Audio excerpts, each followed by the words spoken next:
ईसा जन्मे तब लगभग 30 करोड़ जनसंख्या थी। 1750 में दुगनी से भी अधिक 75 करोड़ के लगभग हो गई। 1850 में 110 करोड़ लोग इस पृथ्वी पर आ चुके थे। 1900 ईस्वी में 160 करोड़ की जनसंख्या थी। 1920 में 181 करोड़ 90 लाख और 1940 में 224 करोड़ 60 लाख। 1961 में ये संख्या बढ़कर 306 करोड़ 90 लाख हो गई। जनसंख्या की यह बढ़ोतरी कम होने का नाम नहीं लेती। पृथ्वी में अधिक से अधिक 1600 करोड़ जनसंख्या का भार उठाने की क्षमता है। इससे एक छटाक वजन भी बढ़ा तो पृथ्वी रसातल को चली जाएगी, अर्थात प्रलय हो जाएगी। संयम न बरता गया तो स्थिति अधिक विस्फोटक होने में अब देर नहीं। 109 ये संख्या लिखने में जितना समय लगा, उतनी देर में 109 नए बच्चों ने जन्म लिया। एक मिनट में 225 बच्चे जन्म लेते हैं। एक घंटे में उनकी संख्या 225 x 60 इक्वल्स 13500 हो जाती है। उस हिसाब से एक दिन में 13500 x 24 इक्वल्स 33400 होनी चाहिए, पर बढ़ोतरी इससे भी अधिक होगी, क्योंकि अधिक से अधिक 20 वर्ष में ये बच्चे भी बच्चे पैदा करने लगते हैं, अर्थात वृद्धि का क्रम चक्रवृद्धि ब्याज की दर से बढ़ता है। पहले प्रतिदिन वृद्धि का औसत 1,36,986 था। एक घंटे में 5,708 और एक मिनट में 95 आदमी बढ़ते थे। उस हिसाब से 1975 में 382 करोड़ 82 लाख, सन 2000 में 680 करोड़ 2050 ईशून्य में 1300 करोड़ एवं 2064 में 1600 करोड़ हो जाने को थी, पर अब 225 बच्चे प्रति मिनट पैदा होते हैं।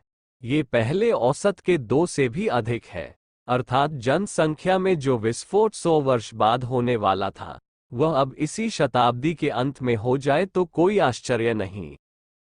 जनसंख्या की इस तीव्रता और अभिवृद्धि के दुष्परिणामों को स्पष्ट करते हुए इलिनॉय विश्वविद्यालय के भौतिक शास्त्री प्रोफेसर हीजबान फोस्टेक ने लिखा है, 2026 ईशून्य में, अर्थात अब से लगभग 50 वर्ष बाद मनुष्य जाति का अंत हो जाएगा, क्योंकि उस समय विश्व जनसंख्या चरम सीमा तक पहुंच जाएगी।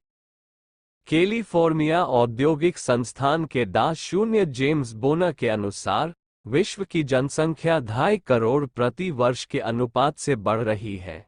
यदि यह ऐसी ही बती रही तो अगली शताब्दी में इतनी हो जाएगी कि प्रति व्यक्ति 1 फुट पृथ्वी से अधिक न मिलेगी। इसका सोना, जागना, काम करना, खाना पीना, टट्टी पेशाब करना सब कुछ इतने में ही होगा। स्पष्ट है कि स्थिति आने से पूर्व विस्फोट हो और मनुष्य को ही खा जाए। लंदन के प्रसिद्ध स्वास्थ्य विशेषज्ञ ने ब्लैकपूल में स्वास्थ्य कांग्रेस की रॉयल सोसाइटी में एक निबंध पढ़ा, जिसमें उन्होंने बताया, सन 2050 अर्थात अगले 80 वर्षों में संसार की दशा महाप्रलय जैसी हो जाएगी। उस समय अब की 3 अरब की जनसंख्या बढ़कर 9 अरब हो जाएगी। भारतवर्ष में प्रति घंटा 1100 की जनसंख्या वृद्धि होती है। प्रतिवर्ष 1 करोड़ 20 लाख लोग बढ़ जाते हैं। केरल जैसे प्रांत में 1976 तक 2 करोड़ 43 लाख 47 हजार हो गई है। यहाँ प्रतिदिन 1500 नए शिशु जन्म लेते हैं। ऊपर उल्लेखित आंकड़ों से जनसंख्या का प्रलयकारी विस्फोट इन्हीं दिनों होने की बात कही गई है और बताया गया है कि पहले ऐसा कभी नहीं हुआ था। इसका क्या कारण है? संतानें पहले भी जन्म लेती थीं, पर प्रकृति से जूझने के उतने समर्थ साधन हाथ में न होने से मृत्यु संख्या भी अधिक थी। दुर्भिक्षों, महामारियों तथा अन्य प्रकृति प्रकोपों से असंख्य मनुष्य मरते थे। वासनात्मक प्रवृत्तियां उम्र न होने से संतान भी सीमित ही होती थी। विधुर और विधवाएं 1300 करोड़ एवं 2064 में 1600 करोड़ हो जाने को थी, पर अब 225 बच्चे प्रति मिनट पैदा होते हैं। ये पहले औसत के 2 से भी अधिक है, अर्थात जनसंख्या में जो विस्फोट 100 वर्ष बाद होने वाला था, वह अब इसी शताब्दी के अंत में हो जाए तो कोई आश्चर्य नहीं। जनसंख्या की इस तीव्रता और अभिवृद्धि के दुष्परिणामों को स्पष्ट करते हुए इलिनॉय विश्वविद्यालय के भौतिकशास्त्री प्रोफेसर हीजबान फोस्टेक ने लिखा है, 2026 ईशून्य में अर्थात अब से लगभग 50 वर्ष बाद मनुष्य जाति का अंत हो जाएगा, क्योंकि उस समय विश्व जनसंख्या चरम सीमा तक पहुंच जाएगी। कैलिफोर्निया औद्योगिक संस्थान के डा. जेम्स बोनर के अनुसार विश्व की जनसंख्या 2.5 करोड़ प्रति वर्ष के अनुपात से बढ़ रही है। यदि यह ऐसी ही बती रही तो अगली शताब्दी में इतनी हो जाएगी कि प्रति व्यक्ति 1 फुट पृथ्वी से अधिक न मिलेगी। इसका सोना, जागना, काम करना, खाना पीना, टट्टी पेशाब करना सब कुछ इतने में ही होगा। स्पष्ट है कि स्थिति आने से पूर्व विस्फोट हो और मनुष्य को ही खा जाए।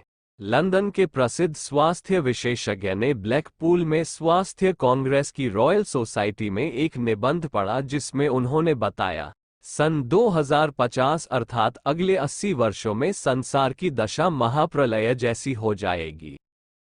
उस समय अब की 3 अरब की जनसंख्या बढ़कर 9 अरब हो जाएगी। भारतवर्ष में प्रति घंटा 1100 की जनसंख्या वृद्धि होती है। प्रतिवर्ष 1 करोड़ 20 लाख लोग बढ़ जाते हैं। केरल जैसे प्रांत में 1976 तक 2 करोड़ 43 लाख 47 हजार हो गई है। यहाँ प्रतिदिन 1500 नए शिशु जन्म लेते हैं। ऊपर उल्लेखित आंकड़ों से जनसंख्या का प्रलयकारी विस्फोट इन्हीं दिनों होने की बात कही गई है और बताया गया है कि पहले ऐसा कभी नहीं हुआ था। इसका क्या कारण है? संतानें पहले भी जन्म लेती थीं पर प्रकृति से जूझने के उतने समर्थ साधन हाथ में न होने से मृत्यु संख्या भी अधिक थी। दुर्भिक्षों, महामारियों तथा अन्य प्रकृति प्रकोपों से असंख्य मनुष्य मरते थे। वासनात्मक प्रवृत्तियां उम्र न होने से संतान भी सीमित ही होती थी। विधुर और विधवाएं। उत्पादन की यूनिट 3 ही रही। 5 व्यक्तियों के लिए अन्न का जो दबाव पड़ेगा उसके लिए शिक्षा, स्वास्थ्य, वस्त्र, मकान और मनोरंजन आदि के साधनों में कटौती करके भरण पोषण की समस्या पूरी करनी पड़ेगी। प्रत्येक अगले वर्ष ये जटिलता बढ़ती ही जाएगी। 7 वर्ष बाद जहां खाने के लिए जनसंख्या 128 होगी वहां उत्पादन कुल 7 ही यूनिट होगा। तात्पर्य यह है कि 121 व्यक्ति बेरोजगारी, भूखमरी और निरक्षरता की समस्या से जन्मजात पीड़ित होंगे। उत्पादन का यह अनुपात अन्न के क्षेत्र में ही नहीं, वस्त्र आदि आत्म सुरक्षा और आत्म विकास के क्षेत्र में भी होगा। इस तरह संकट प्रत्येक क्षेत्र में बढ़ेंगे।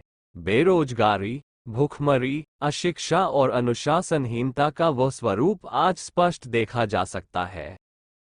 संभवतः इन आंकड़ों के आधार पर ही डा. R. सेन, जो पहले भारत के खाद्य मंत्रालय के सचिव थे, सन 1966 में जो संयुक्त राष्ट्रीय खाद्य एवं कृषि संगठन के महानिदेशक नियुक्त हुए थे, ने कहा था, यह माना गया है कि संसार में तब तक स्थायी शांति और सुरक्षा कायम नहीं हो सकती जब तक भूखमरी और अभाव को खत्म न कर दिया जाए। वस्तुतः व्यक्तियों का स्वास्थ्य और सुख ही नहीं वरन स्वतंत्र एवं लोकतंत्री समाज का अस्तित्व भी खतरे में है। अगले 14 वर्ष मानवीय इतिहास में अत्यधिक नावुक होंगे। या तो हम उत्पादकता बढ़ाने और जनसंख्या न बढ़ने देने के लिए सब संभव प्रयत्न कर ले, अन्यथा हमें अभूतपूर्व रूप से विशाल विपत्ति का सामना करना होगा। ये कथन शेख चिल्ली के विवाह की कल्पना नहीं वरन एक सत्य है जो हमें आगामी दिनों किसी भयंकर विस्फोट के लिए तैयार रहने को सावधान करता है।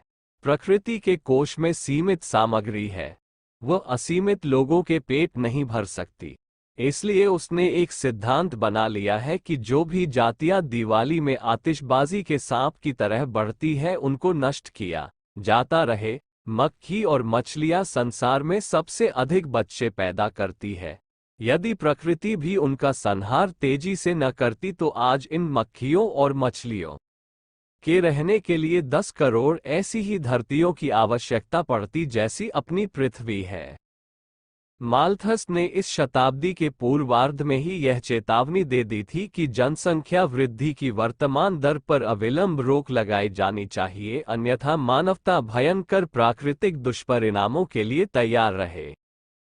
जनसंख्या वृद्धि ज्यामितीय गणना के अनुसार अर्थात 77 में 1, 2, 79 में 4 और 80 में 8 की दर से बढ़ती है, तो अन्न उत्पादन, तमाम सिंचाई साधनों के विकास, रासायनिक खाद की मात्रा बढ़ाकर अधिकतम भूमि कृषि योग्य बनाकर भी यदि बढ़ाया जाता है तो उत्पादन गणितीय गणना से अर्थात 77 में 1, 78 में 2, 79 में 3 तथा 80 में 4 मात्र इसी गति से बढ़ेगा। एक स्थिति वह आएगी जब वह विराम तक भी पहुंच जाएगा। उस समय क्या होगा? तब प्रकृति का संहारक सिद्धांत प्रारंभ होगा। माल्थस ने बताया, यदि मनुष्य जनसंख्या रोकने के लिए विवेक से काम नहीं लेगा तो फिर प्रकृति अर्थात स्वयं संभूत समस्याएं स्वतः ही सर्वनाश पर उतारू हो जाएंगी। अच्छा तो ये है कि लोग संयमशील जीवन जिए, पर यदि वैसा संभव नहीं तो जन्म निरोध के कृत्रिम साधन भी बुरे नहीं। इतने पर भी यदि मनुष्य अपनी जिद पर अड़ा रहता है तो उसे अभी से युद्ध पूर्व से युद्धाभ्यास की तरह विनाश के लिए तैयार हो जाना चाहिए। लोम्बोक इंडोनेशिया का एक द्वीप है। वहां 1966 में अकाल पड़ गया। वहां के निवासियों ने पौधों की छाल, घोंघे, घास, शैवाल आदि खाकर जीवन रक्षा के बहुतेरे प्रयत्न किए, तथापि 6 माह में 10,000 आदमी विकराल भूख की ज्वाला में जलकर नष्ट हो गए। ये तब हुआ जब समस्त पृथ्वी के संपर्क साधन बहुविकसित हैं और एक देश को दूसरे देशों से संवेदना, सहायता मिल जाती है। पर जब हर कोई उसी समस्या से पीड़ित होगा तो कोई किसी की सहायता नहीं करेगा। उल्टे माल्थस सिद्धांत के अनुसार तब लोग 1 किलो मक्की का आटा प्राप्त करने के लिए 10 आदमियों की हत्या करने में भी नहीं हिचकेंगे।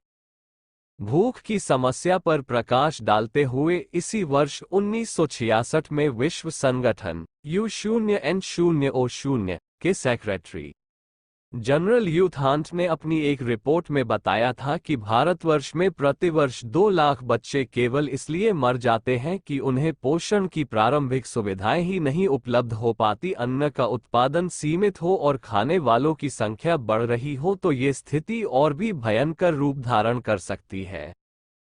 अन्न में अकेले आदमी ही हकदार नहीं है, डकैत भी उसे लूटते हैं। ये डकैत हैं चूहे। 1966 की जनगणना के समय भारतवर्ष में 1 अरब 60 करोड़ चूहे थे। प्रति चूहा प्रतिवर्ष 10 पौंड भी अनाज चोरी करता हो तो 8 अरब कुंटल के लगभग अनाज तो यही खाए बिना न मानेंगे। तब फिर स्वभावतः मनुष्य इन पर गुस्सा उतारेगा और जंगली जानवर खाना शुरू करेगा। यूं भी जंगल समाप्त होते ही जीव वैसे ही अस्तित्वहीन हो जाएंगे। तब फिर आदमी को खाएगा, चाहे वह प्रत्यक्ष हो या अप्रत्यक्ष। अराजकता के रूप में उसके प्रारंभिक चरण 1 भूखमरी, 2 बेरोजगारी, 3 आवास समस्या और 4 अराजकता के लक्षण अभी से उभरने लगे हैं। सूर्योदय से पूर्व की उषा जिस तरह सूर्यागमन का बोध कराती है, उसी तरह ये समस्याएं आगामी जनसंख्या विस्फोट के ही पूर्व अध्याय है। यदि मनुष्य अभी भी विवेक से काम नहीं लेता तो फिर प्रकृति ही कब तक चुपचाप बैठेगी? जनसंख्या वृद्धि और वैज्ञानिक प्रगति के वर्तमान उत्साह पर अधिक नियंत्रण अगले दिनों न हो सकेगा। हाँ, इतना प्रयत्न अवश्य किया जाएगा कि कम से कम 100 वर्ष तक मानव जाति को जीवित रहने के लिए मार्ग निकाल लिया जाए। इसके लिए अभी से प्रयास चल पड़े हैं और सन 2000 से सन 2100 तक की अवधि में जो किया जाना है, जो होना है, जो बनना है, आज उसकी रूपरेखा सबके सामने स्पष्ट रहे और उसे पूरा करने के लिए आवश्यक प्रयास समय रहते आरंभ कर दिए जाएं। अर्थशास्त्री आथसी शून्य क्लार्क और प्रो शून्य वक्र मिस्टर फुलर ने अगली शताब्दी के लिए जो विश्व योजना बनाई है उसमें जनसंख्या वृद्धि को प्रथम स्थान दिया गया है और उसके अनुरूप की उपलब्धि में वर्तमान भावी वैज्ञानिक उपलब्धियों को पूरी तरह नियोजित करने का कार्यक्रम बनाया है। उनके कथनानुसार अगली शताब्दी में मांस का उत्पादन बंद हो जाएगा क्योंकि वो बहुत महंगा है। 1 पौंड मांस तैयार करने में प्रायः 20 पौंड चारा खर्च होता है। इतनी वनस्पति खर्च करके इतना कम मांस उत्पन्न करना सरासर घाटे का सौदा है। इसके लिए उपजाऊ जमीन की इतनी शक्ति बर्बाद नहीं की जा सकती।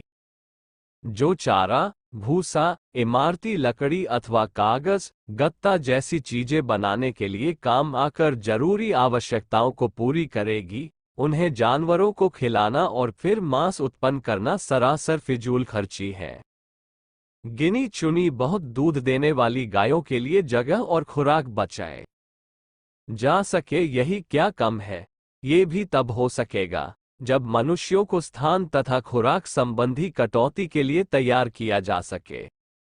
दूध दही तो सोयाबीन जैसी वनस्पतियां आसानी से बना दिया करेगी। घी तो तेल की ही एक किस्म है। चिकनाई की जरूरत तेल से ही पूरी हो सकती है, फिर घी की क्या जरूरत। तेल में प्रोटीन यथा बैक्टीरिया से कृत्रिम मांस आसानी से तैयार हो सकता है, फिर पशु मांस के जंजाल में उलझने की लंबी और महंगी प्रक्रिया अपनाने की कोई आवश्यकता ही न रहेगी। फ्रांस में कृत्रिम मांस बनाने में अभी भी सफलता प्राप्त कर ली गई है। आगे तो यह विधि और भी सरल तथा समुन्नत हो जाएगी। सड़कें बहुत जमीन घेरती हैं और वे जहां भी पक्की हो जाती हैं, जमीन की उर्वरा शक्ति नष्ट कर देती है। इन दिनों सड़कों ने जितनी जमीन घेर रखी है और भविष्य में घेरने जा रही है, उस भूमि विनाश पर गंभीरता से विचार करना होगा। सड़कें या तो जमीन के नीचे चलेंगी या फिर सस्ते वायुयान, यातायात तथा परिवहन की आवश्यकता पूरी करेंगे। सड़कों से घिरी जमीन पर पौष्टिक किस्म की बड़ी फसलें देने वाली और साल में जल्दी जल्दी कई बार पकने वाली घासें लगाई जाएंगी। वनस्पति को पूरा ही आहार प्रयोजन के लिए काम में लाना पड़ेगा, तभी आदमी का पेट भरेगा। इन दिनों अन्न खाने की जो आदत है वो उस समय छोड़नी पड़ेगी। अनाज के पौधे का आकार विस्तार जितना होता है, उसकी तुलना में बीज का अनुपात बहुत थोड़ा रहता है।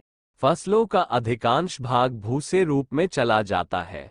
अभी तो भूसे चारे को पशु भी खा लेते हैं। आगे पशु रहेंगे ही नहीं तो चारे की उपयोगिता भी नहीं रहेगी। ऐसी दशा में पूरी घास खाने की आदत डालनी पड़ेगी। आखिर अन्य शाकाहारी प्राणी भी तो घास खाकर ही रहते हैं, फिर मनुष्य को ही इसमें क्या ऐतराज होना चाहिए। घास में प्रोटीन तथा दूसरे जीवनोपयोगी तत्व पर्याप्त मात्रा में मौजूद है। घास का चूरा आटे का काम दे सकता है। जरूरत के अनुसार उसमें दूसरी चीजें भी मिलाई जा सकती हैं, पर आटा बनेगा घास का ही। अनाज का प्रचलन भी अगले दिनों पशु मांस की तरह ही बहिष्कृत करना पड़ेगा। नकली दही, घी, नकली मांस, जब सभी खाद्य पदार्थ कृत्रिम बनने लगेंगे तो अनाज का आटा खाने के लिए ही कोई क्यों आग्रह करेगा। कुछ दिन में लोग घास का आटा खाने के लिए तैयार हो ही जाएंगे, न होंगे तो वैसा मजबूरी करा लेगी। मनुष्यों को स्वच्छ सांस मिलती रहे, इसके लिए वृक्ष आवश्यक है।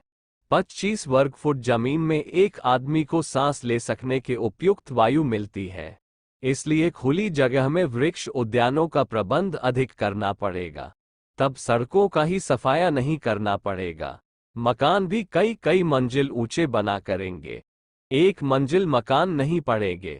निवास आवास में घिरने वाली जमीन तो बचानी ही पड़ेगी। वनस्पति उगाने के लिए यह आवश्यक होगा कि मकानों में उसे अधिक न घेरा जाए। ये समस्या अनेक मंजिल ऊंचे मकान बनने के प्रचलन से ही संभव हो सकेगी। घास के आहार को अधिक पौष्टिक बनाने के लिए उसमें प्रोटीन के नए स्रोत सम्मिलित करने पड़ेंगे। एक कोशीय यीस्ट, जीवाणु, बैक्टीरिया, कवक, फफूंद, शैवाल इनमें प्रमुख होंगे।